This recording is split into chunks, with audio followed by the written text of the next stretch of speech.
Okay, drill 2, arm push and roll. Arm push and roll, basically same way set up. You're in top of the mountain right now, the person's in a good defensive mode under your thighs.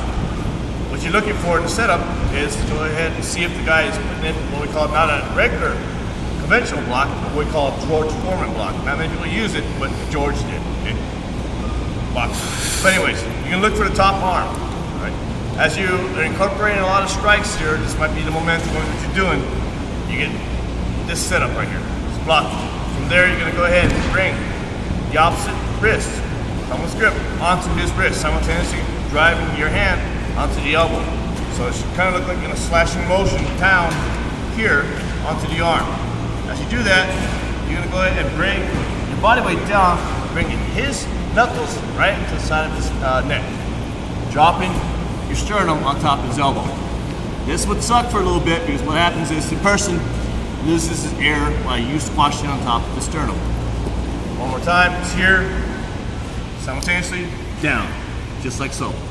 As you do that, what you're going to do now for the next step is bring your hand to the mat that was holding the elbow underneath his neck.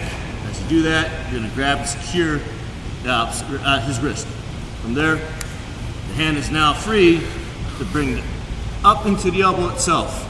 Now in a ratcheting motion, what you need to do is turn your body slightly to the side, open up that base a little bit wider, and move his body in this fashion, ratcheting him face down.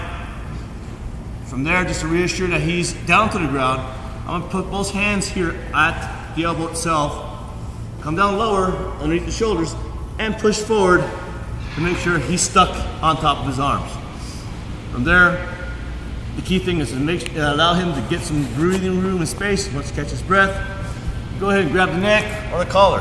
He's posted his arms out. That's a great thing to have because now you have that gap to get him onto his butt.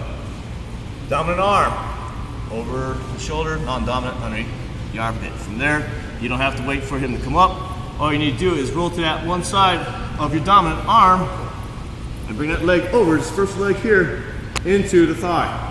As you roll him all the way over, you bring the other leg into the thigh and sit you right into, continue around the other way, the rear mount position.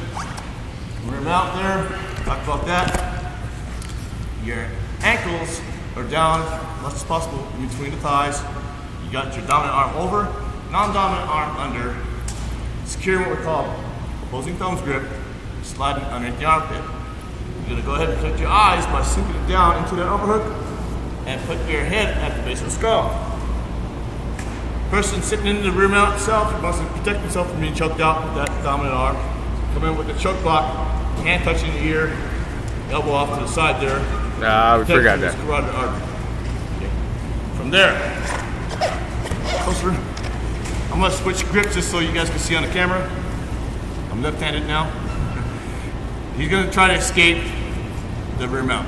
So he's gonna go ahead and secure that overhook arm down to provide protection. What he's gonna do is gonna slide up and over, trapping my underhook arm with his body, as you know. As you continue to push forward, he slides between my thighs and drops his hips to the ground. Now he's clear, he got one side hip trapped. He traps my arm there. He only has to worry about this arm. He reaches across with this arm here and secures it. From there, he's gonna slide facing me to the side, dropping his knee, the nearest knee, into the armpit. This foot up into the elbow, knee break itself, controlling the hips. So I won't be able to come back up on top. Now to finish this off, he's on his posted elbow. He can go ahead and come up to his hand now and push his body weight over me, drop his knees to the ground, come down nice and low. Like keep these with traffic quick, come down nice and low. You got a good base here. Once he establishes that, he drops his feet out from between his thighs and gets into a good top mount position.